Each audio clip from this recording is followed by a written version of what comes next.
जय भोलेनाथ दोस्तों, मेरे चैनल पे आप सभी का एक बार फिर से हार्दिक स्वागत है, अभिनंदन है। भगवान शिव के स्वरूप को देखकर आपके मन में भी ये सवाल जरूर आया होगा कि भगवान के गले में सांप क्यों है और भगवान शिव सांप के आभूषण क्यों पहनते हैं, इसका क्या मतलब है। तो आइए आज इसी प्रश्न का जवाब जानते हैं। जो सर्प भगवान शिव के गले में है उनका नाम वासुकी है। वासुकी भगवान शिव के अनन्य भक्त हैं। जब समुद्र का मंथन किया गया था तो उस समय रस्सी का काम वासुकी जी ने ही किया था। समुद्र मंथन के पश्चात उनका शरीर लहूलुहान हो गया था, पर जब विष पीने की बारी आई तो उन्होंने भी अपने प्रभु को विष पीता देखकर उनका सहयोग करना चाहा, जिसके फलस्वरूप भगवान ने सभी नागों को यह वरदान दिया कि उनकी पूजा भगवान शंकर के साथ ही होगी। और वासुकी जी के शरीर के कष्ट को दूर करने के लिए और वासुकी जी की अनंत भक्ति भाव और सेवा भाव को देखकर उन्होंने उन्हें अपने गले में धारण किया।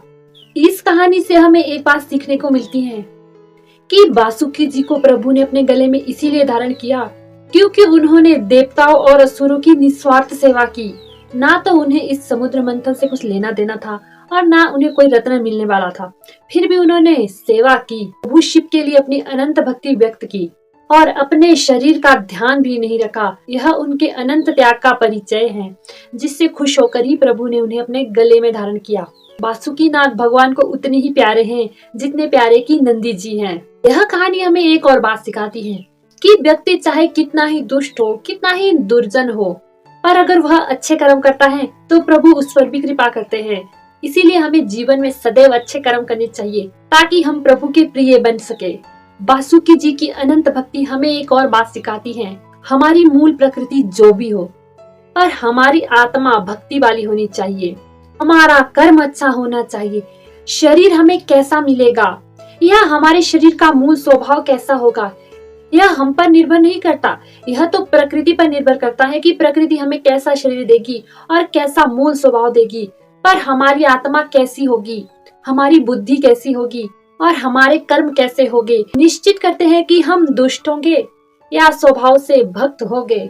नाग एक और चीज का प्रतीक होते हैं, वो होता है काल। मनुष्य काल से बहुत डरते हैं और मनुष्य नागों से भी बहुत डरते हैं। इसीलिए तो जब भी उन्हें सांप दिखते हैं या तो उसे मारने के लिए दौड़ते हैं या उसे भगाने के लिए दौड़ते हैं। तो भगवान के गले में सर्प है, यह इस बात का भी प्रतीक है कि जो काल को भी अपने गले में पहनते हैं वही महाकाल है और महाकाल के भक्तों को उस काल से डरने की कोई आवश्यकता नहीं है। नाग को गले में पहनना हमें यह भी सिखाता है, जिस चीज को यह समाज भी धुतकारता है और बुरा मानता है, प्रभु उसे भी स्वीकार करते हैं। और हम मनुष्य को किसी भी चीज को बुरा नहीं मानना चाहिए, बल्कि प्रत्येक जीव का समान सम्मान करना चाहिए, क्योंकि प्रकृति का हर जीव उसी प्रभु की बनाई गई रचना है जिसने मनुष्य को भी बनाया है। सर्प का ही क्यों, हमें हर जीव का सम्मान करना चाहिए। समाज में देखा जा सकता है कि आजकल लोग नागों की पूजा करते हैं, उन्हें दूध पिलाते हैं, सपेरे तो उन्हें पकड़ के लाते हैं और उन्हें दूध पिलाते हैं। पर वास्तव में क्या आपको पता है कि सांपों को दूध नहीं पिलाया जा सकता है, दूध पीने से उनकी जान भी जा सकती है। क्या आपने कभी ये सोचने की कोशिश नहीं की है कि दूध किन प्राणियों के लिए होता है? दूध स्तनधारी जीव पीते हैं, ना कि बाकी जीव। और सर्प ने तो कभी अपनी माँ का भी दूध नहीं पिया है, तो फिर उसे दूध क्यों पिलाया जाता है? दूध पिलाना वास्तव में उसके ऊपर हिंसा करना है। अब कुछ लोग कहेंगे कि सर्प तो दूध पीता है, अगर वो उसके लिए हानिकारक है तो फिर वो उसे क्यों पीता है?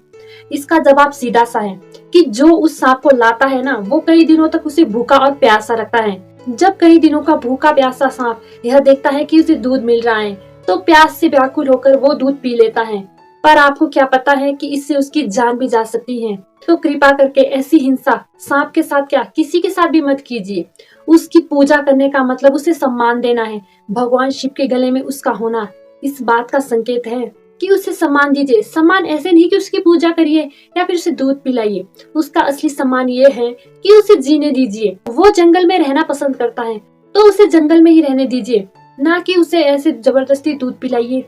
जो भी हमारी कथाएं होती हैं उसे आप एक प्रतीक मानिए और उससे कुछ सीख लीजिए, ना कि अंधानुकरण कीजिए। अंधानुकरण किया तो किया, पर वो भी ऐसा किया कि जिससे एक जीव का बुरा हो रहा है। अगर इस वीडियो से आपको कुछ भी सीखने को मिला हो तो वीडियो को लाइक, कमेंट और शेयर करना ना भूलिएगा और चैनल को सब्सक्राइब कर दे।